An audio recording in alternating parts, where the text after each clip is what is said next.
17 मार्च पहली दिल्ली विधानसभा के गठन की 75वीं वर्षगांठ पर जख्मों से जूझती दिल्ली, उम्मीदें जिंदा है पुस्तक का विमोचन दिल्ली के प्रेस क्लब में हुआ।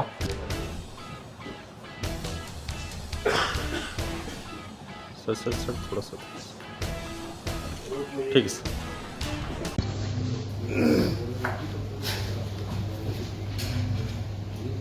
एक रोज अपनी रूह से पूछा सर पर उन्होंने दिल्ली क्या है, तो यूं जवाब में कह गई, ये दुनिया मानो जिस्म है और दिल्ली उसकी जान।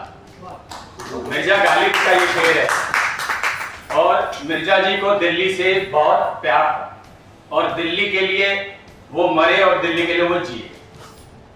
मेरी भी जन्म में हुआ और दिल्ली की यूनिवर्सिटी में पढ़ाई लिखाई करी, फिर जनता विद्यार्थी मोर्चा का दिल्ली का अध्यक्ष बन गया, तो स्टूडेंट एक्टिविटी में रहा। उसके बाद दिल्ली की चाहे वो दिल्ली गवर्नमेंट के एजेंसीज हो, चाहे एमसीडी हो और चाहे सेंट्रल गवर्नमेंट का नेहरू युवा केंद्र हो, विभिन्न जगह दिल्ली यूनिवर्सिटी कोर्ट का मैं मेंबर रहा। तो ये इन सारी चीजों में दिल्ली के लगभग हर क्षेत्र में काम करने का मुझे मौका मिला। दिल्ली के एक जो अलग संदर्भ रहा वो ये रहा कि शुरू से जैसे ही आजादी मिली, तो आजादी मिलने के बाद से ही दिल्ली के प्रति वो ठीक कह रहे थे कि दिल्ली की जो लीडरशिप है, मीरा जी भी कह रही थी, और दिल्ली की लीडरशिप को लेकर जो है शायद असुरक्षा का भाव था। और दिल्ली का जो भट्टा बैठना शुरू हुआ सादी भाषा में, वो ये हुआ कि आजादी के बाद जो संविधान सभा बनी उसमें तय हुआ कि भाई दिल्ली को डिस्कस नहीं करेंगे।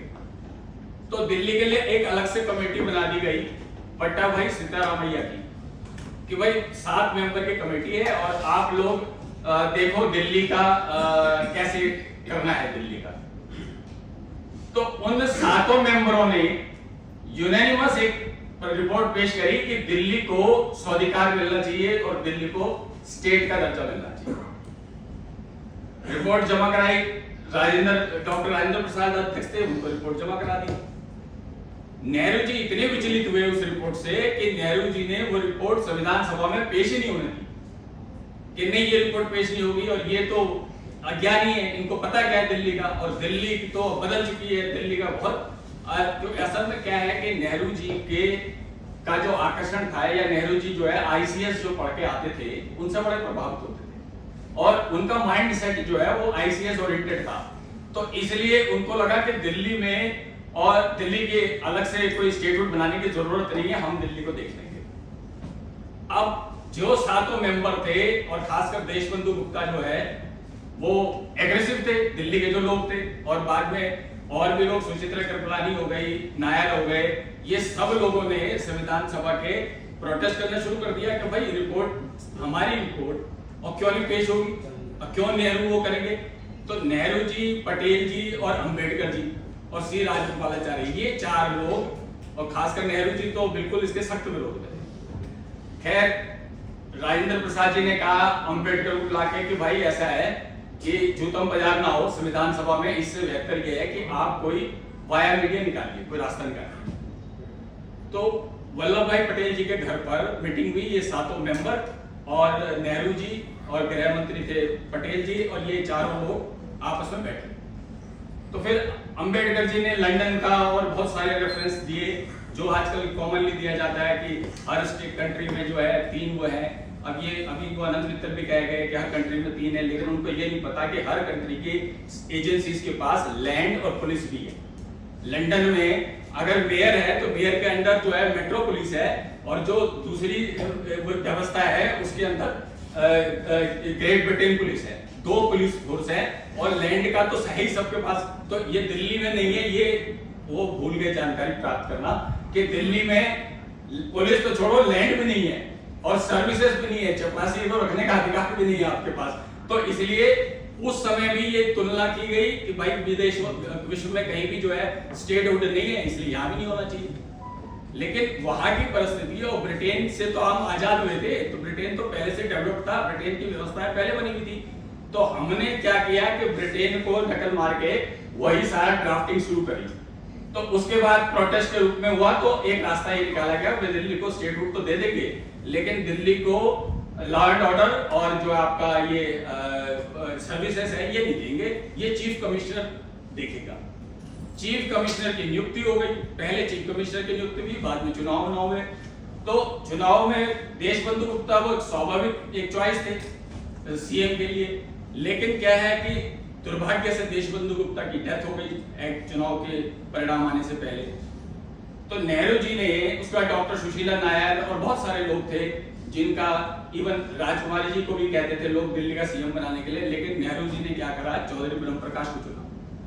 चौधरी ब्रह्म प्रकाश उस समय 33 साल के थे, नांगलोई से जीते थे, नए नए युवा थे, और उनका ये बैकग्राउंड ये थी कि वो 13 साल तो नैरोबी में रहे, वहीं पैदा हुए। नैरोबी से उनके माँ बाप जब यहाँ आए तो वो मूल रूप से थे हरियाणा के, लेकिन ये दिल्ली में शकूर बस्ती जो अपना वेस्ट दिल्ली की तरफ है, यहाँ पर वो आकर बस गए। तो उनको जो है नेहरू जी ने ऑप्ट किया। नेहरू जी को लगा कि ये लड़का है अभी पॉलिटिकली बहुत वो नहीं है, तो इसको जो है सीएम बनाया जाए। तो नेहरू जी जो चाहते थे वो तो होना ही था, तो बस बन गए सीएम। सीएम बनने के बाद जो भी आदमी पद पे आता है, जैसे भी मीरा जी ने भी कहा कि हम हर आदमी कोई भी जो आता है तो वो कोशिश करता है कि बेहतर चीजें की जाए, जो भी उनके पास काम है उसको बेहतर तरीके से किया जाए, उसमें नया इनोवेशन लाया जाए। तो चूंकि चौधरी ब्रह्म प्रकाश का बचपन बीता था नैरोबी में, तो उनके माइंडसेट में नैरोबी की जो डेवलपमेंट प्रोसेस है वो थी। अब दिल्ली में बना दिया और चीफ कमिश्नर बन गए आनंद दत्ता पंड्या आईसीएस। वो नेहरू जी के भी प्रिय थे, तो वो क्या हुआ कि वो जो प्रेजेंट करते या जो सुझाव देते, वो पंडित जी को जो है जमता नहीं, और पंडित जी उसमें अड़ंगा लगा देते, क्योंकि फाइनेंशियल पावर्स भी पंडित जी के पास थी, लैंड भी उनके पास थी, और आपका लॉ एंड ऑर्डर भी उनके पास था। तो खींचतान होती रही, और जिस ब्रह्म प्रकाश जी को लाए नेहरू जी से वो शिकायत करने गए, तो नेहरू जी ने कहा कि भैया तुमसे नहीं होता तो छोड़ दो, और मतलब एक तरह से उनको बिल्कुल जलील कर दिया गया। तो अल्टीमेटली उनको रिजाइन देना पड़ा। चौधरी ब्रह्म प्रकाश ने रिजाइन दे दिया। उसके बाद पंत जी गृह मंत्री बन गए थे। तब तक पंत जी का क्या था कि वो भी ब्रह्म प्रकाश के खिलाफ थे, क्योंकि होम मिनिस्टर तो पावर तो होम मिनिस्टर के पास ही है, जो भी सेंट्रल पावर है वो तो होम मिनिस्टर ही मैनेज करता है। तो पंत को भी उंगली प्रॉब्लम होती थी ब्रह्म प्रकाश जी की वजह से। तो पंत जी के सुझाव पर नेहरू जी ने गुरमुख निहाल सिंह जी को बना दिया चीफ मिनिस्टर। दरियागंज से जीते थे वो, गुरमुख निहाल सिंह जी बन गए। गुरमुख निहाल सिंह जैसे बने, तो बनते ही गुरमुख निहाल सिंह क्या है कि गांधी जी के बहुत भक्त थे, बहुत अनन्य भक्त थे, और वो गांधी फिलॉसफी को मतलब जीते भी थे और मानते भी थे। तो उन्होंने क्या करा कि शराबबंदी का ऑर्डर कर दिया कि दिल्ली में शराबबंदी हो। शराबबंदी हो गई, अफरा तफरी मच गई, क्योंकि दिल्ली तो बहुत कुछ समय पहले अंग्रेज शासन से मुक्त हुआ था, और शराब तो ऐसी चीज है कि दिल्ली हो या उत्तराखंड हो या कहीं कोई खंड हो, सब जगह जो है उसमें उसके प्रति उत्साह तो वो गुरमुख निहाल सिंह ने सख्ती से कर दिया। सबने विरोध किया, नहीं माने। पंत जी ने भी कहा, जो उनके गुरु थे, बोला नहीं, नेहरू गांधी जी की दृष्टिकोण है और मैं इससे सही सहमत हूं, और इसलिए शराबबंदी हो। तो अल्टीमेटली क्या हुआ कि नेहरू जी ने पत्र लिखा गुरमुख निहाल सिंह को कि भाई आपने शराबबंदी कर दी, और दिल्ली कैपिटल है, और इससे विपरीत प्रतिक्रिया हो रही है। क्योंकि राजकुमारी जी ने बोला, राजकुमारी हेल्थ मिनिस्टर थी, तो उन्होंने इनको चिट्ठी लिखी कि इससे नुकसान हो रहा है। राजस्व का तो होता ही है, वो तो मान लिया, लेकिन वो एक सबने मिलकर जो है गुरमुख निहाल सिंह की शिकायत करके नेहरू जी को बोल दिया। नेहरू जी ने भी पत्र लिख दिया जोश में। तो गुरमुख निहाल सिंह ने कहा कि नेहरू जी मेरे को, मैं सीएम हूं तब तक तो शराबबंदी होगी, और नेहरू जी ने लिखा कि इस वजह से अवैध शराब बढ़ रही है। तो गुरमुख निहाल सिंह जी ने कहा कि पुलिस आपकी अवैध शराब का धंधा पुलिस करा रही, सेंटर जो है सहयोग नहीं कर रहा, लेकिन मैं तो जब तक हूं तब तक तो ये शराबबंदी रहेगी, और दिल्ली में शराबबंदी उन्होंने बनाई रखी। तो वाया मीडिया क्या निकाला गया कि राज्य पुनर्गठन आयोग बना, और राज्य पुनर्गठन आयोग ने अपनी रिपोर्ट में ये कह दिया कि दिल्ली में तो स्टेट की जरूरत नहीं है, दिल्ली को स्टेटहुड समाप्त कर दिया है। तो अल्टीमेटली प्रेशर बन गया और गुरुमुख निहाल सिंह को भी इस्तीफा देना पड़ा, समय से पहले इस्तीफा देना पड़ा। और जब वो सेंटर रूल हो गया तो फिर बाद में 60 तक आते आते जो है शराब और बाकी सब चीजें ओपन हो गई। अब इसके इस्तीफे के बाद गुरुमुख निहाल सिंह भले ही बहुत ब्रह्म प्रकाश जी की तरफ बड़े पॉपुलर नहीं हो गए थे। ब्रह्म प्रकाश जी क्या है कि बहुत पॉपुलर हो गए थे क्योंकि वो बसों में जाते आते थे तो आम जनता से उनका जुड़ाव था, तो ब्रह्म प्रकाश के इस्तीफे से बड़ा एक रिएक्शन था दिल्ली में। अब गुरुमुख निहाल सिंह आ गए, उनका भी इस्तीफा हो गया, तो एक सेंट्रल गवर्नमेंट के खिलाफ वायुमंडल बन गया खिलाफत का। तो उसको काउंटर करने के लिए नेहरू जी ने क्या करा कि दिल्ली को डीएमसी एक्ट जो दे दिया और दिल्ली को नगर निगम की औकात दिल्ली के बता दी कि तुम्हारी औकात दिल्ली नगर निगम स्तर की है। एक दिल्ली नगर निगम देंगे हम आपको आपकी सिविक एजेंसीज के करने के लिए, और स्टेट की कोई जरूरत नहीं है। नेहरू जी का डर इतना ज्यादा था या गिल्ट इतना ज्यादा था कि डीएमसी की जो पहली मीटिंग हुई, उद्घाटन हुआ, उसमें नेहरू जी पहुंचे, भारत के प्रधानमंत्री, महापौर की शपथ हुई और ये पहली मीटिंग में नेहरू जी पहुंचे। अब वो गिल्ट था या नगर निगम के को प्रमोट करने की बात थी, जो भी थी, खैर वो टीएमसी एक्ट लागू हो गया। 1958 में ये बन गई दिल्ली नगर निगम, और दिल्ली नगर निगम में निश्चित तौर पर पावरफुल हुई। लेकिन डीएमसी एक्ट में शरारत इसी प्रकार की गई कि जो फाइनेंशियल पावर होंगे वो सारे के सारे ब्यूरोक्रेसी के पास होंगे, और बाकी चीजें तो डीएमसी वाले सेवा करें, झाड़ू लगाएं, वो सब करें, लेकिन फाइनेंशियल पावर वो आईसीएस ऑफिसर के पास ही होगी। तो टीएमसी और कॉर्पोरेशन चला, और उस दौर में तो मेयर जो था वो दिल्ली का प्रथम नागरिक हो गया। तो जितने भी वर्ल्ड से या कहीं से भी डिग्निटीज आती थी, मेयर उनको रिसीव करते थे, और मेयर उनके ऑनर में टाउन हॉल में या ये रामलीला मैदान में फंक्शन रखते थे, जिसमें प्राइम मिनिस्टर, होम मिनिस्टर, सारे डिग्निटीज आते थे। ये अटल जी तक हुए आए लोग, ये अपनी इंदिरा जी भी आती थी, शास्त्री जी भी आए, फिर अटल जी भी एक दो प्रोग्राम में हमारे टाउन हॉल में आए। तो वो जो कद था मेयर का, धीरे धीरे क्या है कि ये पॉलिटिकल खींचतान के चलते चलते आज तो मेयर का कोई सम्मान ही नहीं है, सूचना ही नहीं है, कोई उसको पता ही नहीं। मेयर तो छोड़ो, सीएम को नहीं।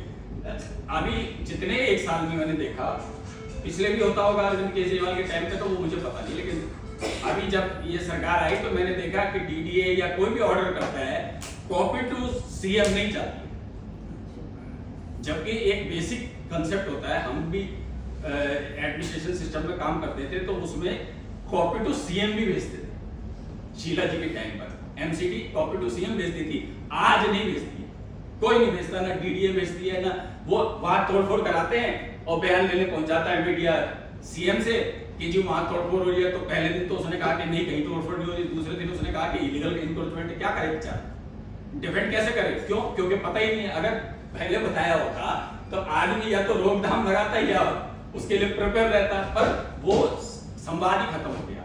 और संवाद इसलिए खत्म हो गया कि वो चलते चलते नियम बदलते चले गए। जब ये लोग कहते हैं ना कि शीला जी के टाइम पर या इस टाइम पर उस पर नहीं हुआ, गुरुमुख निहाल सिंह के बाद सीधा जो है, जब ये कॉर्पोरेशन के मामले पर नेहरू जी को काफी ज्यादा हुआ, और नेहरू जी के जाने के बाद डीएमसी बन गई मेट्रोपॉलिटन काउंसिल। ये रास्ता निकाला गया कि भैया स्टेट रूट तो नहीं देंगे, पर मेट्रोपॉलिटन काउंसिल उसी टाइप का बना दो मंच, जिसमें डिबेट करके ये अपना एलजी को भेजते रहेगा, और चीफ कमिश्नर जो है वो हो गया एलजी।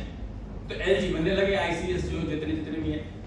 अब मेट्रोपॉलिटन काउंसिल में जो पहला चुनाव हुआ उसमें जीत गई जनसंघ, विजय कुमार मल्होत्रा बन गए सी। अब जनसंघ को 2 साल में अपनी औकात समझ आ गई कि मेट्रोपॉलिटन काउंसिल में तो डिबेट भी तब करोगे जब आपको अनुमति मिलेगी। तो 70 तक आते आते मेट्रोपॉलिटन काउंसिल ने दिल्ली के स्टेटहुड का प्रस्ताव पास करना शुरू कर दिया। बीजेपी ने 1970 में पहली बार दिल्ली को फुल स्टेटहुड की प्रस्ताव किया, ऑफिशियली इसको एक्सेप्ट किया 70 में। और आज तो भूल गए सबके राज्य, क्योंकि जब सत्ता आती है तो वो अपनी यादें भूल जाते हैं। तो 70 में हुआ। उसके बाद जग प्रवेश, उस समय इंतरिम बने थे पहले, बाद में जग प्रवेश फिर बने 83 में। जग प्रवेश जी ने भी जो है दिल्ली के स्टेटहुड, क्योंकि जग प्रवेश जो है थोड़ा जेन्युइन आदमी थे, ज़हीन आदमी थे। जग प्रवेश जी ने देखा कि हम कोई भी चीज करते हैं, मतलब लटका रहता मामला, तो जग प्रवेश भी दिल्ली को स्टेटहुड के फेवर में हो गए। और जग प्रवेश क्योंकि बहुत सीनियर आदमी थे तो उन्होंने मेट्रोपॉलिटन काउंसिल में प्रस्ताव तक करा दिया कि दिल्ली को स्टेटहुड मिलनी चाहिए 83 ऑनवर्ड। तो राजीव जी ने फिर उस पर कमेटी बिठाई, ये जो बाल किशन आयोग बना, जो सरकारी आयोग, ये सारी कमेटीज बैठाई राजीव गांधी ने कि भाई जो है अब जग प्रवेश अगर प्रस्ताव करे और महानगर परिषद में तो जाहिर तौर पर वो फिर कमेटी बनी। वो बाल किशन आयोग ने भी जो है दिल्ली के पावर्स बढ़ाने और स्टेटहुड की बात करनी शुरू करी। तो उनकी भी स्थिति ये रही कि वो दिल्ली को करे। तो एट द मोस्ट जो आते आते ये जब वीपी सिंह बने तो महानगर परिषद और निगम परिषद भंग हुई। मेरे ख्याल से रघुवंश जी उसमें थे जब ये जनवरी 90 में ये भंग हुई। और नहीं सेकंड टाइम, वो पहले तो 77 में हुई, मैं ये वाली बता रहा हूँ। वीपी सिंह ने भंग करी और वीपी सिंह ने फिर ये प्रोसेस शुरू करा स्टेटहुड का, दिल्ली को स्टेटहुड का। और जो 91 में आते आते नरसिंह राव आए तो उन्होंने उस 91 जो जीएनसीटी है वो 91 उसमें उन्होंने किया। तो वो जो है वीपी सिंह जी ने इसको आगे बढ़ाया, नरसिंह राव ने इसको अप्रूव किया और स्टेटहुड चाहे सी ग्रेड मिली चाहे मिली, स्टेटहुड मिल गई। हालांकि उसमें भी बहुत सारे बैरियर लगा दिए कि ये जो है अनुमति लेनी है, उसकी ये करना है वो करना है, अटरम पटरम। खुराना जी बन गए पहले चीफ मिनिस्टर, यहाँ भी फिर ये बनाई कांग्रेस ने और बन गई बीजेपी का CM. Madan Lal Khurana chief minister बन गए और मदन लाल खुराना का तो राज्य के दर्जे के लिए मोह पहले से था। और दूसरी बात यह है कि खुराना जी जो कि न्याय यात्रा और ये और सड़क पे संघर्ष करने वालों में से थे, तो खुराना जी ने पहली कैबिनेट में बनने के अगले दिन 2 प्रस्ताव पास कर दिए। एक प्रस्ताव था 1984 सिख रॉयट्स के जो दंगाई है उनकी जांच, दूसरा प्रस्ताव था 1071 अनऑथराइज्ड कॉलोनी को रेगुलराइज करने का मामला। 2 दिन बाद ही दवे साहब उस समय जो है वो थे एलजी थे, तो दवे ने कहा कि ये दोनों विषय लैंड और लॉ एंड ऑर्डर से जुड़े हैं, खुराना कर नहीं सकते पास। और दवे ने उसके खिलाफ जो है मोर्चा खोल स्टेटमेंट दे दी। तो खुराना जी की एक कार्यशैली है, खुराना जी का मैंने देखा है कि भड़कते भी थे पर विधकते भी थे, और खुराना जी का स्टाइल एक अलग प्रकार का था, हमने भुगता भी है और देखा भी है। तो खुराना जी ने क्या करा कि पकड़ा मनमोहन सिंह को, मनमोहन सिंह थे उस समय फाइनेंस मिनिस्टर और सिखों का इशू था। तो खुराना जी ने पकड़ लिया मनमोहन सिंह को कि भाई जो है ये सिख इशू पे हमने जांच बिठाई है और ऐसा है वैसा है। और मनमोहन सिंह जी ने बात करी नरसिम्हा राव से, तो वो जो कमेटी है नरोला कमेटी, उसकी अनुमति मिल गई इनको। अब दवे फड़फड़ाए कि जो है मेरे से बिना जो है डायरेक्ट इनको इन्होंने कमेटी बना दी और डायरेक्ट अनुमति भी मिल गई। बाद में आज जो सज्जन कुमार और ये सब अरेस्ट हुए हैं, ये नरोला कमेटी के रिपोर्ट के आधार पर ही हुए हैं। जितने भी लोग उसमें अरेस्ट हुए, केस चल रहे हैं, सजाएं हुई हैं, उस पर नरोला कमेटी का बड़ा रोल है। और 1071 कॉलोनी का मामला है, चूंकि किसी के लिए पॉलिटिकल गेन का था नहीं, तो वो ठंडे बस्ते चला गया। और उसके बाद क्या हुआ कि दवे अपना फटफड़ाए हुए थे, फिर इन्होंने क्या करा कि स्टील पर 7% टैक्स था, तो 7% टैक्स को स्टील वाले व्यापारी गए इनके पास, खुराना जी के पास और मुखी के पास, कि वही जो है ज्यादा टैक्स है तो क्या होता है कि 2 नंबर का काम होता है, तो टैक्स सरकार को पूरा नहीं मिलता और हमारे पैसा डबल लगता है, तो इसको टैक्स को आप कम कर दो। तो इन्होंने कहा भाई टैक्स अगर हम कम कर देंगे तो हमारा इतना जो कलेक्शन आता है स्टील से वो तो कमजोर हो जाएगा। तो स्टील की जो वो थी एसोसिएशन थी, उन्होंने कहा जी जितना पैसा आपको आता है उससे 10% बढ़ा के हम आपको एडवांस चेक दे देते हैं, आप कर दीजिए। सरकार ने 1% स्टील टैक्स कर दिया, उसका जो कलेक्शन है वो 1.5 गुना हुआ, वो एक अलग पक्ष है। लेकिन जैसे ही सरकार ने किया तो दवे जी ने प्रेस कॉन्फ्रेंस करके इसका बखिया उखाड़ दिया कि भाई कैसे कर दिया, हुआ नहीं, हमसे बिना फाइनेंस मामले में एलजी की अनुमति लेना जरूरी है और इसमें चूंकि फाइनेंस इन्वॉल्व है तो इसलिए इसको आप लागू, ये रिजेक्ट लागू नहीं हो सकता। उन्होंने लागू कर दिया, इन्होंने रिजेक्ट कर दिया, ये चलता रहा चलता। उसके बाद जो महत्वपूर्ण पहलू है वो है मेट्रो का। अब ये बहुत सारे लोगों को मेट्रो का पता ही नहीं है, कोई शीला से कैंची कटवा रहा है, कोई अटल जी से कैंची करवा रहा है, कोई मेट्रो का विषय ये है कि मेरी, क्योंकि खुराना जी से उस समय काफी बार ये बात हुई थी और खुराना जी एशियाड 82 के टाइम पर जो लाइनें बिछी थी दिल्ली में, रेलवे लाइनें, तो रिंग रेलवे के फेवर में थे। खुराना जी के, क्योंकि खुराना जी को लगता था बना हुआ सिस्टम है काफी और हम इसको थोड़ा सा बेहतर करेंगे तो रिंग रेलवे दिल्ली में अल्टरनेटिव ट्रांसपोर्टेशन हो जाएगी। तो रिंग रेलवे की बात पर खुराना जी चलते रहे काफी समय से। जग प्रवेश 1984 में जब सीईसी थे तो जग प्रवेश ने मेट्रो का प्रपोजल दिया कि दिल्ली में मेट्रो होनी चाहिए और मेट्रो का उन्होंने एक प्रपोजल बना के दिया। तब तक कैलकाटा में भी शुरू नहीं हुई थी जब जग प्रवेश ने ये प्रपोजल दिया था। तो खुराना जी को जग प्रवेश और खुराना जी के बहुत अच्छे संबंध थे। जग प्रवेश विपक्ष के नेता थे। जग प्रवेश ने कहा खुराना जी ये रिंग रेलवे नहीं चलेगी, पहले 88 में भी नहीं चली है, बेस्ट ये है कि आप मेट्रो बनाओ जैसे कैलकाटा में चल रही है और उसको हम एसेस करते हैं, उसमें जो कमियां हैं उसको दूर करके बेहतर रेलवे दिल्ली मेट्रो भी चल सकती है। तो आप जो है मेट्रो चलाइए, metro is the best option.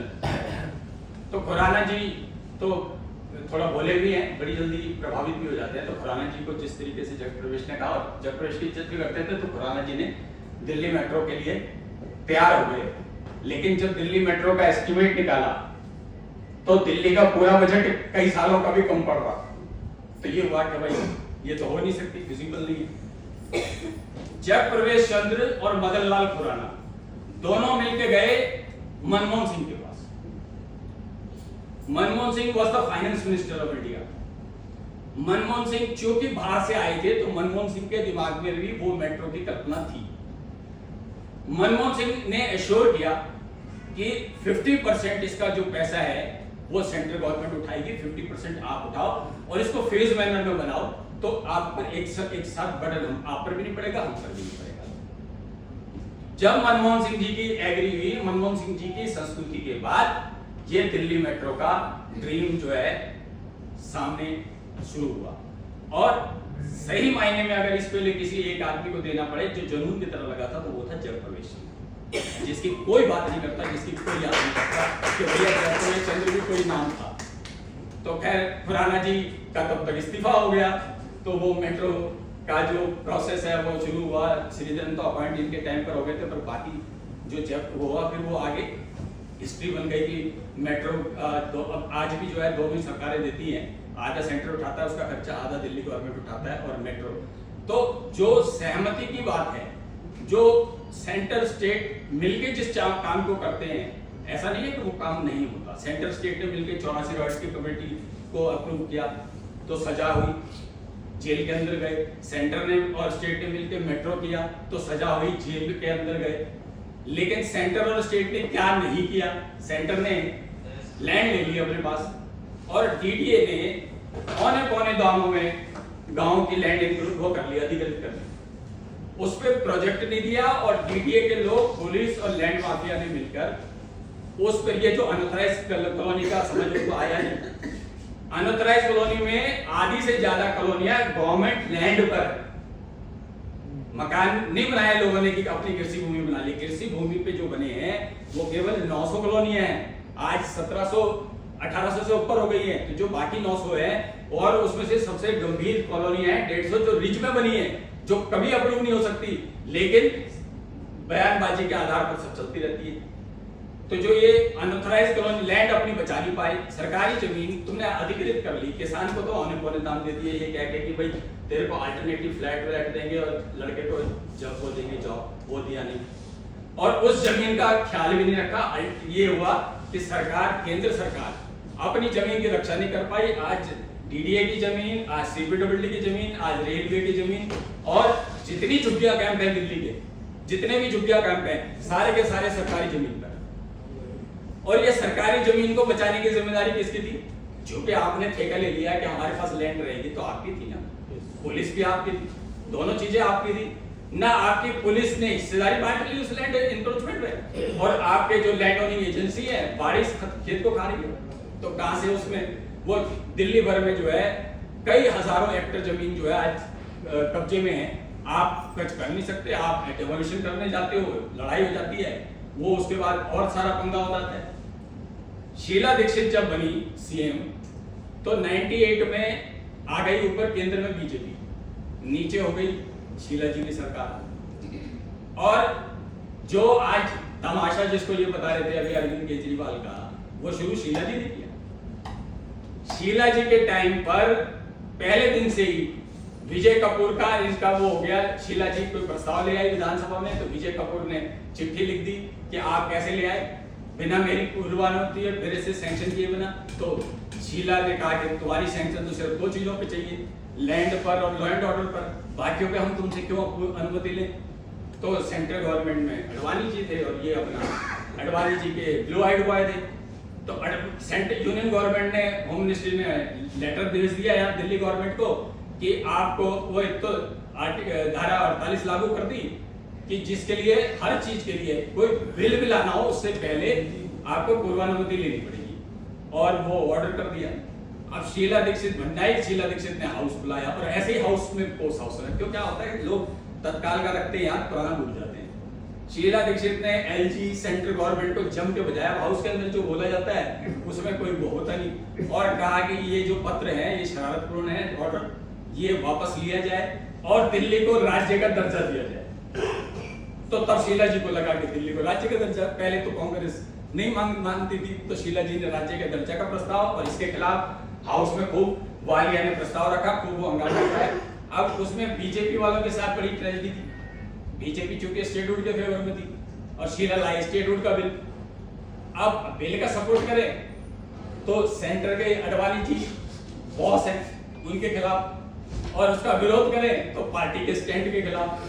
तो इन्होंने शोर शराबा मचाया और बाहर निकल लिए चुपचाप। तो वो बिल पास हुआ, मेजोरिटी उनकी थी तो वो होना ही था, तो वो राज्य का बिल हो गया। उसके अलावा सबसे पहला जो झगड़ा हुआ वो हुआ गांव की जमीन का मुआवजा बढ़ाने का। 2 साल तक विजय कपूर ने पहले फाइल गई रखी, इन्होंने चिट्ठी लिखी, अटल जी को चिट्ठी लिखी, फिर उसने उस पर क्वेरी लगा दी, ऑब्जेक्शन लगा दिए, फिर दोबारा भेजी मंत्रिमंडल ने, 2 साल लटका दी फाइल। 2 साल के बाद वो जाके मुआवजे की दरें डिफाइन हुई, वो भी एलजी ने करी, इन्होंने इनकी नहीं सुनी। तो विजय कपूर से इनका चलता रहा, इनका विजय कपूर से चलता रहा, और खूब चला, इतना चला कि प्रेस कॉन्फ्रेंस कर रहे थे दोनों एक दूसरे के खिलाफ। विजय कपूर प्रेस कॉन्फ्रेंस करते थे और शीला जी प्रेस कॉन्फ्रेंस करती थी, और दोनों प्रेस कॉन्फ्रेंस करके एक दूसरे के पूरे कपड़े उतारते थे कि वो चला नहीं सकती दिल्ली, उसको दिल्ली का अनुभव नहीं है, दिल्ली के दैनिक ये हो रहा है वो हो रहा है, वो उसको करती थी कि इसको कुछ पता नहीं है, ये तो जो है वहां से चिट्ठी लिखवा लाता सेंटर से। और तो ये सारा ड्रामा चलता रहा। फिर 2004 में आ गई इनकी सरकार। ये जो आज शीला जी का मुलम्मा है कि बड़े विकास के कार्य शीला जी के वो माने जाते हैं जो पीडब्ल्यूडी ने किए, जो उनकी एजेंसीज ने किए। डीडीए ने, एनडीएमसी ने, सीपीडब्ल्यूडी ने किए, और चूंकि शीला जी सोनिया जी के नजदीक थी तो फीता काटने शीला जी चली गई, तो वो शीला जी का विकास नहीं था एक्चुअल में, लेकिन चिदम्बरम तक को अलाउ नहीं था शीला जी के मामले में दखल देने के लिए। हम चिदम्बरम जी का वो एक कमेटी, आपको याद होगा जब वो 25 पावर्स ले ली थी तो एक कमेटी बनाई थी प्रदेश ने, मैं भी उसमें मेंबर था, तो 17 फिर हम 13 पावर लेके आए थे चिदम्बरम से, और चिदम्बरम जस्टिफाई करता था हमारी बातों को, लेकिन क्या है कि मैडम के आगे तो कोई बोल नहीं सकता था। शीला जी क्या वो सरकार बदल गई तो बन गए वो बीएल जोशी, और बीएल जोशी से तो कटुता इतनी बढ़ी, बीएल जोशी ने कहा कि ये ड्रग पेडलर को सपोर्ट करती है, बीएल जोशी ने कहा कि इसने लॉ एंड ऑर्डर का भत्ता बिठा दिया, ये ड्रग सप्लाई पार्टी है ये, और दोनों एक ही पार्टी के और एक ही सरकार के अंग थे। और सड़क पे ये तो बता सड़क छाप लगाई हुई इनकी बीएल जोशी की। और फिर अरविंद का तो सबको पता ही है, इसलिए वो मैं ज्यादा विस्तार में नहीं जा रहा क्योंकि अरविंद के दौर का तो तनातनी जो हुई वो सबको पता है। लेकिन इसमें सबसे बड़ा गंभीर प्रश्न ये है कि पावर सेंटर रखे या पावर स्टेट रखे, ये इंपॉर्टेंट नहीं है, उस पावर का सदुपयोग दिल्ली के हित में, ये इंपॉर्टेंट है। सेंटर ने जिस चीज की पावर ली, एमसीडी सेंट्रल गवर्नमेंट के अंडर थी, दुनिया में कोई एमसीडी, और दुनिया छोड़ो भारत में कोई एमसीडी ऐसी नहीं है जिसके पास परिवहन ना हो, जल ना हो, जिसके पास सीवर ना हो, कोई एमसीडी ऐसी नहीं है, दिल्ली की एमसीडी है। यूनियन गवर्नमेंट एमसीडी के हर एमसीडी को पर पॉपुलेशन मेंबर जितनी उनके पॉपुलेशन है उसके हिसाब से 485 रुपए देती है, दिल्ली को नहीं देती, जबकि दिल्ली तो सेंटर के अंडर है, लेकिन दिल्ली को नहीं देते। आपने क्या करा कि जब नेहरू जी चले गए तो मेट्रोपॉलिटन काउंसिल जो बनाई तो उसको देते क्या, क्योंकि इधर तो एमसीडी थी और 3-4 बड़ी पावर तो यूनियन ने ले ली थी, वो तो अपनी पावर छोड़ेंगे नहीं, तो इनको क्या देंगे, तो एमसीडी से निकाला परिवहन, एमसीडी से निकाला पानी, एमसीडी से निकाला फायर सर्विस, फिर एमसीडी से बिजली, फिर एमसीडी से पानी, फिर एमसीडी से एंड तक ये स्लम। ये जो 14,000 मकानों का मामला है जो अभी रेखा ने भी उठाया, ये अरविंद के टाइम पे भी उठता रहा, पहले भी उठता रहा। मीरा जी 2011 में जब स्लम गया तो 14,000 मकान फाइनल स्टेज पर थे, मैं दौरे करके आया था और हमारे पास थे एमसीडी के पास, और ये 14,000 मकान फाइनल स्टेज पे पहुंच चुके थे जो हमने झुग्गी वालों को देने थे। लेकिन शीला जी को ये लगा कि चुनाव आने वाला है और ये बीजेपी वाले बांटेंगे तो क्रेडिट ले जाएंगे झुग्गी में, तो इसलिए शीला जी ने स्लम छीन लिया। और उसमें स्लम में भी क्या है कि आपको, मैं जब अपने एरिया में भी गया तो आपको अगर ध्यान होगा तो स्लम की लॉटरी निकलती थी किसको मकान देना है। अब वो क्या करते थे कि हमारे यहाँ मान लो 200 झुग्गियां हैं, 5 की लॉटरी निकल गई, 5 को वहां मकान मिल गए, वो 5 यहाँ भी रखते थे और वहां भी रखते थे, तो उसका कोई फायदा नहीं मिलता था।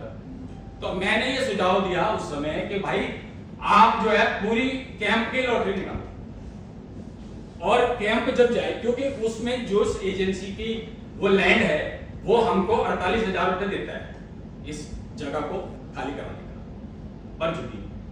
तो हमने ये कहा कि भाई पूरे कैंप की निकालो, तो जब पूरा कैंप को आप अलॉट कर दोगे और वो खाली किया जाएगा तो उस एजेंसी को कहो भैया अपनी 4 दीवारी कर लो, और फर्दर लैंड एनक्रोच होगी तो आप पर कानूनी कार्रवाई।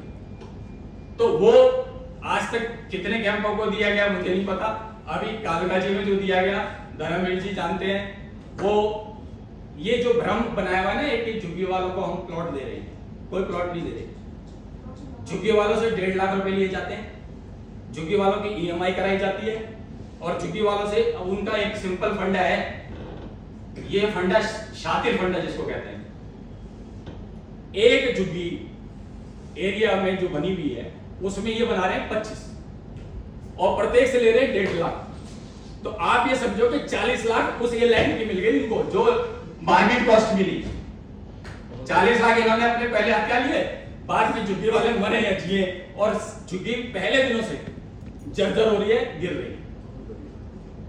टीडीए एक बना दिया सफेद हाथी। टीडीए ने शुरू में तो देखो बढ़िया काम किया, 1960 ऑनवर्ड्स तो डीडीए ने अच्छे फ्लैट बनाए और मिडिल क्लास को जो है नॉन प्रॉफिटेबल या लेसर प्रॉफिटेबल बेचे।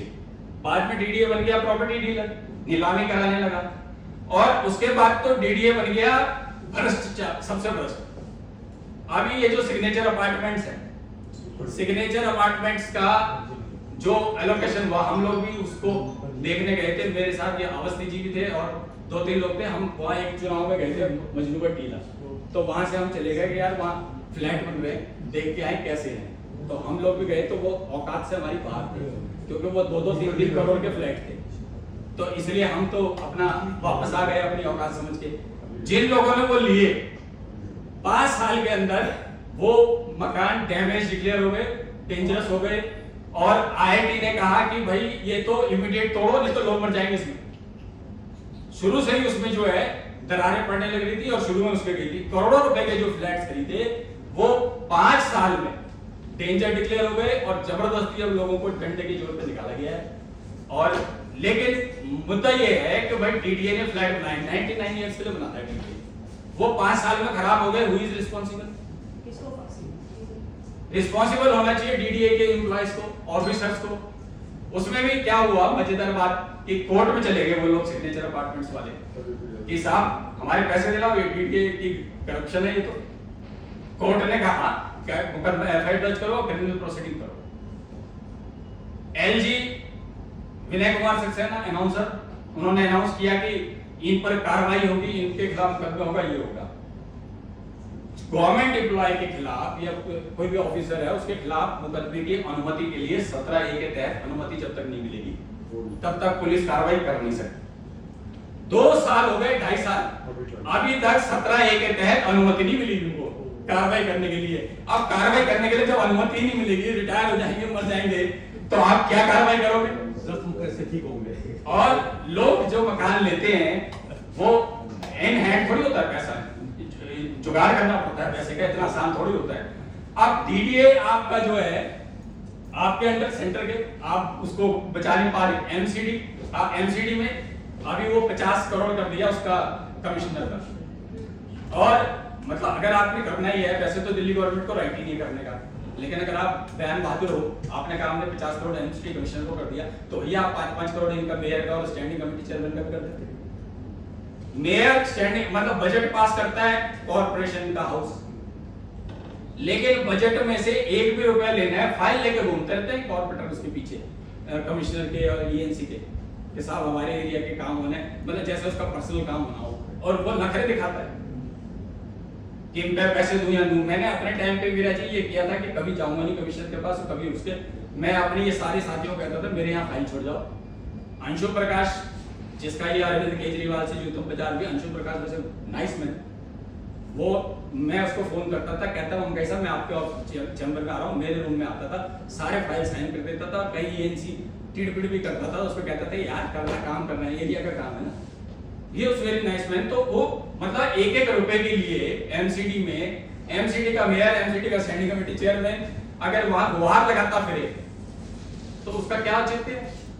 आप उनको मतलब जो इलेक्टेड हैं, जिनके पास पावर्स है, जो जमीन को समझते हैं, जो जनता से जुड़े हुए रहते हैं, जिनके पास जनता जाती है, उसके लिए तो चुनने का भी आपको राइट नहीं दिया दे रहे आप, और सारा ब्यूरोक्रेसी को वो आज से लेकर अभी तक। दरअसल ये जो फेलियर है, मेरा ये मानना है ये नेहरू मॉडल के फेलियर है। नेहरू जी ने दिल्ली की औकात एमसीडी की थी और बाद में एमसीडी से भी कमजोर होती चली गई। तो दिल्ली 75वां वर्षगांठ हम मना रहे हैं स्टेटहुड की, क्यों बात नहीं करता कोई? इसलिए बात नहीं करता कि स्टेट में अब किसी का इंटरेस्ट नहीं रहा, कोई चाहता ही नहीं कि स्टेट की बात की जाए। 45 साल वो, क्योंकि स्टेट की बात करने वाले खुराना जी चले गए, तीसरे चले गए, तीसरे चले गए, अब लाठीबाजी में हमने भी खाई, 2-4 लोग हम भी थे, हम भी थोड़े दिनों में, थोड़े समय बाद चले जाएंगे, तो कोई स्टेट की बात करने वाला नहीं रहेगा, स्टेट की इश्यूज, स्टेट की प्रॉब्लम पर बात करने वाला नहीं रहेगा। और मेरा ये कहना है कि देखिए ऐसा नहीं कि सारे नेगेटिव पक्ष हुए, मेट्रो बनी, दिल्ली एकमात्र ऐसा उदाहरण है जो बहुत सारे लोगों को नहीं पता होगा, हिंदुस्तान का सबसे पहला प्राथमिक चिकित्सा केंद्र नजफगढ़ में खुला 1949 हिंदुस्तान का। और आज वो नजफगढ़ विकास के लिए और स्वास्थ्य उसके लिए तरसता है, या निजी प्राइवेट स्कूल हॉस्पिटल्स हैं जो करोड़ों रुपए लेते हैं, जबकि सबसे पहला देश को दिशा देने वाला नजफगढ़ 1857 के क्रांति का तो है ही, उससे पहले नादिर शाह ने दिल्ली में कत्लेआम मचाया, 3 लाख लोगों को मारा, बच्चों को, वो अलग है। लेकिन 1857 की क्रांति हो या कोई भी विषय रहा हो, दिल्ली का बहुत बड़ा योगदान है, लेकिन उसको हमेशा अंडरमाइन किया गया है। 1857 की क्रांति दिल्ली पे आके चली, मेरठ से आए, जब जहां से भी लोग आए, उन्होंने क्या तय किया कि दिल्ली चलो, बहादुर शाह जफर का झंडा के नीचे दिल्ली आ गए सब। तो वो जो बाहर से लोग आए उनको भी दिल्ली ने स्थान दिया, सम्मान दिया, और जो दिल्ली में उस समय कब्जा था ब्रिटिश का, वो भी दिल्ली में थे। जब दिल्ली में सैनिक सिपाही सरकार बन गई और जब दिल्ली में चेंजेस आ गए, वो दोबारा से ब्रिटिश ने उसको वो कर लिया, तो दिल्ली में कत्लेआम, और उस कत्लेआम का आज तक कोई बात तक नहीं करता, श्रद्धांजलि तक नहीं देता। ये अपना अलीपुर में जो पूरा गांव है उसको नोटोरियस डिक्लेयर किया गया, और वहां के लोगों को चुन चुन के 72 लोगों को मारा गया। ये जो वजीराबाद, ये कौन सा है, ये खारी का कौन सा गांव, यहाँ के लोगों को 22 लोगों को फांसी पे चढ़ा दिया। पूचा चलान है ये अपना रेणुका जी का, पूचा चलान में कत्लेआम हुआ, बच्चे कोई नहीं बख्शा गया, कुआं भर गए, 1400 लोगों को यमुना में ले जाकर तोपों से उड़ा दिया गया, उनको मिटिया मिट कर दिया गया। पूछा चलाना उसकी कोई याद रखता है? कोई नहीं रखता, क्योंकि मर गए तो मर गए, सारे देश के लिए मरे या अपने लिए मरे। कोई अगली जनरेशन को तो शायद बहुत सारी चीजें पता भी नहीं होंगी, और पता करने की उनको जिंदा भी नहीं होगी। ये फतेहपुर बेरी है, फतेहपुर बेरी ने उस समय जब वहां से अंग्रेजों को मदद आ रही थी तो रोकी थी गुड़गांव और फतेहपुर बेरी ने। फतेहपुर बेरी के छोटे बच्चे से लेकर बड़े तक कत्लेआम कर दिए, बच्चे, बूढ़े, महिला, कोई नहीं बचा गया, कत्ल किया गया। आज कौन फतेहपुर बेरी तक के लोग आज याद नहीं करते उनको मरने वालों। क्यों? क्योंकि दिल्ली का बदलता रहा निजाम और दिल्ली की वो फिजा बदलती रही। दिल्ली में जब कैपिटल बनी सबसे पहले 1911 में, तो दिल्ली के लिए तो कैपिटल अभिशाप बनी। 1911 में कैपिटल बनाई अंग्रेजों ने, यहाँ स्थापित कर दिया। उस समय दिल्ली के गांव और ये पुराने शहर के अलावा कुछ था ही नहीं। तो अंग्रेजों ने वो लुटियंस को बुलाया कि कहा दिल्ली में राजधानी की डेवलपमेंट आपने करनी है। उसने जगह सिलेक्ट करी, तो जगह सिलेक्ट करी, ये पिलंजी, ये आपका रायसीना, ये आपका टोडापुर, ये आपका तालकटोरा, ये गांव थे सारे, मोतीबाग, पिलंजी और ये अपना मालचा, ये सारे गांव थे। इनको कहा भाई यहाँ हम राजधानी बनाएंगे, अपना एम्बेसीज के लिए वो बनाएंगे, तो आप खाली करो। थोड़े बहुत लोग होते हैं जो मुआवजा ले लेते हैं, वो ले लेते हैं, लेकिन गांव उस समय बजट मजबूत थे। जिन्होंने 1857 की क्रांति झेली हो, वो गांव इनके कहने से क्या वो करते, तो गांव वाले ने मुआवजा लेने से मना कर दिया। चारों तरफ से गांव को घेर के तोपों से उनको उड़ाया गया, तोपों से बमबारी करके गांव को ध्वस्त किया गया। आगे जो बच गए भाग गए, जो नहीं बच पाए वो तर गए। आज भी 2026 में केस चल रहे हैं उसके मुआवजे के और उस लैंड के, लेकिन सिविल केस है तो पीढ़ी दर पीढ़ी बदलती चली गई, लेकिन आज तक उनको मुआवजा और अपनी जमीन नहीं मिल पाई। वो केस चल रहे हैं, उनको हटाया, उनको बर्बाद किया। और इतनी उपजाऊ जमीन थी ये कि बहुत उपजाऊ जमीन, तो उपजाऊ जमीन वेस्ट करी, गांव बर्बाद कर दिए, गांव खत्म कर दिए। उसके बाद उन गांव को कोई अल्टरनेटिव नहीं दिया गया। आज तो फिर भी हिंदुस्तान की सरकार कहती है कि मुआवजा देंगे, वो देंगे। अंग्रेजों ने तो कहा भाई मुआवजा देंगे, वो भी हम अपनी शर्तों पर, गांव की शर्तों पर नहीं। और ये 10 घरा तक सारा जो है एरिया उन्होंने कंट्रोल लिया था उस समय। तो ये गांव का जो मसला है, और गांव के साथ तो फिर विपत्ति दूसरी भी हुई। जब पार्टीशन हुआ तो लाखों लोग जो है दिल्ली आए, और जो दूसरे स्टेट्स में भी चले गए थे उनको लगा कि दिल्ली में बढ़िया भगत है, दिल्ली में अच्छी व्यवस्था है, तो दिल्ली चलो। दिल्ली में जितने गांव के लोग हैं सबने अपने यहाँ शरणार्थी जितने आए उनको जगह दी, उनको बसाया, उनको रोटी पानी दी। बाद में सरकार ने उनके लैंड एनक्रोच करके वहां पे जो है रीसेटलमेंट कॉलोनीज बना, टीडीए ने उनको कब्जा किया, इन्होंने किया। तो आज धीरे धीरे दिल्ली की उपजाऊ जमीन तो भूल जाओ, दिल्ली में अब कृषि है ही कितनी, खत्म से है बात सारी।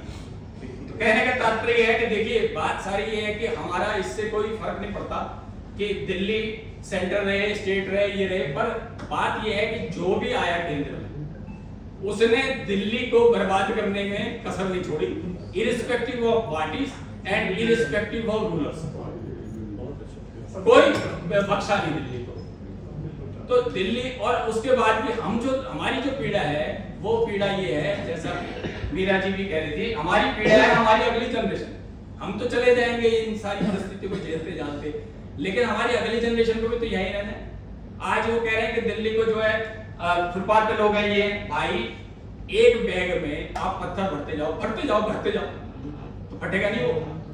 दिल्ली में आजादी के बाद इमीडिएट जो हुआ उसमें 15-16 लाख थे, उसमें भी लगभग 10 लाख आए थे पार्टीशन के लोग जो है, 15-16 लाख लोग थे, और आज लोग जो है 3 करोड़ पहुंच रहे। जब उस बैग को वहां भरते जाओगे तो वो करेंगे। अच्छा, दिल्ली का एक और मजेदार बात घटना है, दिल्ली में केंद्र का तो दखल है ही, लेकिन जो सबसे दुर्भाग्यपूर्ण पक्ष है दिल्ली का वो ये है कि जो मोनक नहर है आज भी उस पर हरियाणा का कंट्रोल है, उस पर पानी हरियाणा तय करता है, उसकी सिंचाई उसकी जमीन के आसपास हरियाणा तय करता है, वहां सुरक्षा का काम हरियाणा तय करता है, वहां पानी की चोरी होती है तो हम कुछ नहीं कर सकते, वहां पानी का लैंड वाटर माफिया बेचता है पानी, और वो 22 किलोमीटर के जो स्ट्रेच है 20 किलोमीटर की, वो हरियाणा के कंट्रोल में आज। ये पीछे तो 2023 में जब बारिश आई थी तो आईटीओ का बैरेज नहीं खुल रहा था, तो वो भी हरियाणा के कंट्रोल में। पॉल्यूशन है तो पॉल्यूशन हमारा थोड़ा ही है, पॉल्यूशन जो है नॉर्थ इंडिया के पूरे स्टेट से यहाँ आता है। तो दिल्ली तो भुगत रही है, और दिल्ली में कोई एजेंसी, अब आप दिल्ली की सरकार हो या एमसीडी हो, एमसीडी में हम अगर एनक्रोचमेंट हटाने चाहते थे तो बिना पुलिस के जा सकते, किसी के चालान करने जाएंगे आप बिना पुलिस के जा सकते हो, तो पुलिस है नहीं, पुलिस के बिना आप जा नहीं सकते। ये कूड़े के पहाड़ों की बड़ी चर्चा होती है, कोर्ट ने कहा 6 जगह आइडेंटिफाई कर रही है, डीडीओ का लैंड दो, डीडीए ने कहा अरविंद की सरकार दे दी, लैंड नहीं दी, कोड़े के पहाड़ बढ़ते गए, लोग मरते हैं। अरे भाई जब लैंड ही नहीं होगी तो अल्टरनेटिव जगह कैसे बनेगी, स्कूल कैसे बनेगी, हॉस्पिटल कैसे बनेगी, लैंड तो आप दोगे नहीं। तो ये सारी चीजें जो जब क्या है कि हम तो 80 के दशक में 80 में अटल जी के चुनाव में पहली बार पर्ची बनाई थी, तो आज समझो 45-46 साल तो ये हो गए, और संघ में 1975 में मैं गया था साइंस का स्वयं, तो 50 साल हो गए। तो इतना जो हमको समझ आया वो तो ये है, और उससे पहले का थोड़ा बहुत अध्ययन कर लिया। आज नहीं तो कल, नहीं तो परसों दिल्ली का ना मौसम अपना, दिल्ली के ना लोग अपने, दिल्ली का ना कुछ अपना। और दिल्ली में एक टाइम ऐसा आएगा कि ये जो टेढ़े मेढ़े खड़े हो रखे हैं, 6-6, 5-5 मंजिल बना लिए लोगों ने, ये गिरेंगे और बहुत बड़ी हताहत होंगे लोग। ये दिल्ली के लिए मेरी चिंता है। इसी के संदर्भ में किताब है। बहुत बहुत धन्यवाद।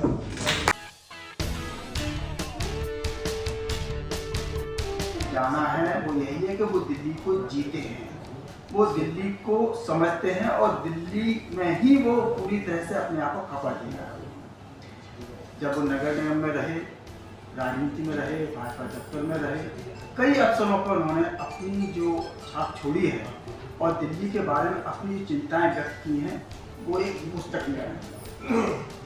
जब किसी पुस्तक को लिखा जाता है तो उसका महत्व बहुत ज़्यादा होता है, और आजकल के युग में जबकि सोशल मीडिया बहुत हावी है, बहुत सारी चीज़ें इतनी तेज़ी से आ रही हैं जिनमें क्या सही है क्या गलत है, उस समय एक पूरी संदर्भ सहित सारगर्भित पुस्तक को लाना एक बहुत बड़ा काम है, खासकर दिल्ली के लोगों के लिए जो दिल्ली में रहते हैं, जो दिल्ली में सालों से रह रहे हैं और दिल्ली में लगातार आ रहे हैं। जब वो इन सब चीज़ों को समझेंगे, पढ़ेंगे, तो जानेंगे दिल्ली कहाँ पर समस्याओं से घिरी हुई है। मेरी सोच भी आदमी रखता है। ऐसे ही इसकी जो जख्मों से जूझती दिल्ली और उम्मीदें जिंदा हैं। ये दिल्ली के बारे में सोचने वाले व्यक्ति की ही पीड़ा हो सकती है। और अगर कोई जना सिर्फ ये सोच करके कि मुझे यहाँ पर ये तो मेरी, हम जाते हैं ना जी, विदेशों में जाते हैं हमारे बच्चे, लेकिन उनकी सोच में भारत होता है। ऐसी अगर कोई कहीं और से आकर के सोच में दिल्ली नहीं है तो वो ये तकलीफ महसूस नहीं कर सकता। जगदीश मंगई जी ने इनको विचारों में ढाला है और आज इस पुस्तक का विमोचन होगा। दिल्ली को राज्य के दर्जा मिलने के 75वीं वर्षगांठ पर, जहां दिल्ली के भाग्य विधाता बनी केंद्र सरकार, भारतीय जनता पार्टी, कांग्रेस और आम आदमी पार्टी ने इस राज्य गठन के स्थापना दिवस पर दिल्ली वासियों को बधाई देने का भी कष्ट नहीं किया, वहीं दिल्ली की हर समस्याओं के लिए व्यथित रहने वाली, चिंतित रहने वाली, संघर्ष करने वाली देश के वरिष्ठ राजनेता, चिंतक, संघर्षशील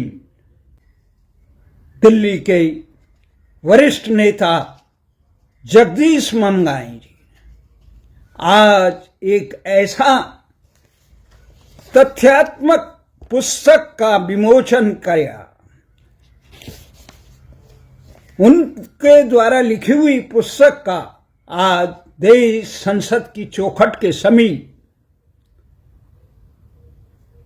देश के प्रतिष्ठित सबसे बड़े प्रेस क्लब ऑफ इंडिया में भव्य विमोचन किया गया। इस अवसर पर पत्रकारों और राजनेताओं ने जहां जगदीश मंगाई के इस प्रयासों की भूरी भूरी प्रशंसा की, वहीं इस पुस्तक को एक दस्तावेज बताकर दिल्ली की जन समस्याओं से नजरें चुराने वाले देश के तमाम राजनेताओं के लिए एक करारा तमाचा भी बताया, और वहीं दिल्ली को संवारने के लिए, दिल्ली के दर्द को समझने के लिए, दिल्ली की धड़कन को समझने के लिए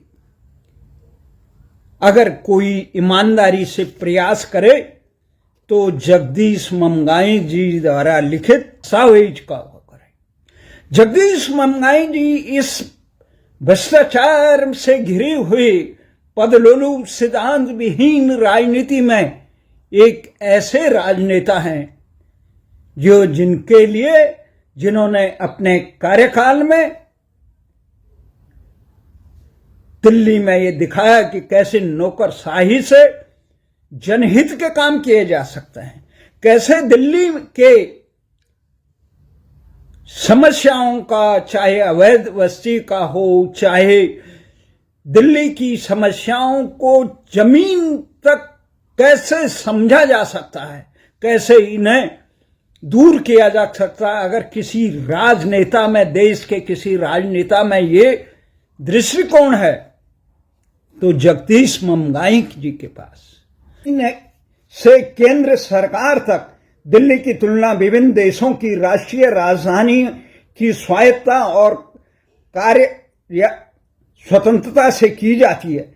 किसी भी अन्य देश की राजधानी इतनी अधिक जनसंख्या वाली 3 करोड़ के करीब किसी के पास राष्ट्रीय राजधानी की तुलना में इतना सीमित शासन जनादेश नहीं है। यहां तक कि 7 लाख के करीब जनसंख्या वाली वाशिंगटन डीसी, जो सबसे संकुचित राष्ट्रीय राजधानी है, भारत की राष्ट्रीय राजधानी क्षेत्र दिल्ली की तुलना अधिक कार्यात्मक स्वायत्तता रखती है।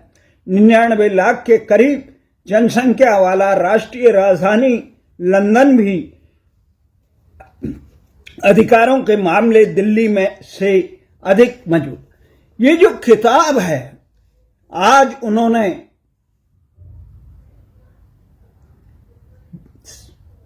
प्रकाशित कर एक प्रकार से तमाचा मारा दिल्ली के हुक्मरानों पे, चाहे सरकारें किसी की रही हो, किसी की नीयत दिल्ली की समस्याओं का समाधान करने का नहीं रहा।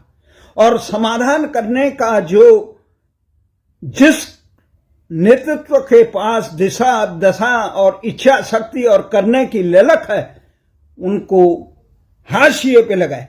इस प्रकार के लोगों को सतासीन किए गए जो केवल यशमैन हो, दिशाहीन हो, केवल अपने आकाओं के इशारे पर काम करे। अगर जगदीश ममगाई जैसा नेतृत्व होता, इस किताब को पढ़ने के बाद, समझने के बाद ये समझ में आता, अगर जगदीश ममगाई जैसा नेतृत्व दिल्ली में होता तो देश की राजधानी एक स्लम नहीं बनती, एक इतने भयानक खतरे में नहीं डरती और दिल्ली संसार की सबसे बेहतर राजधानी।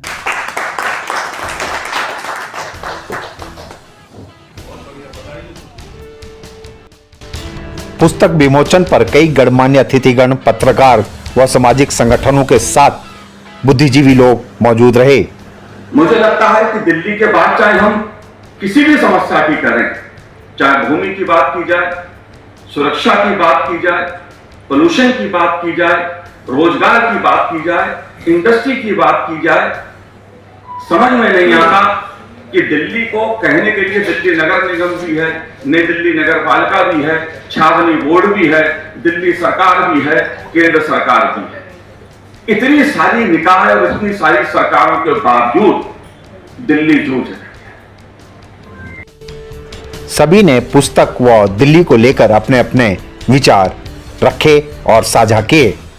और जब जख्म होते हैं तो डॉक्टर भी ढूंढे जाते हैं उनका इलाज करने के लिए, लेकिन डॉक्टर है या नहीं है, और डॉक्टर अगर ढूंढे भी गए तो कितने कारगर रहे इसका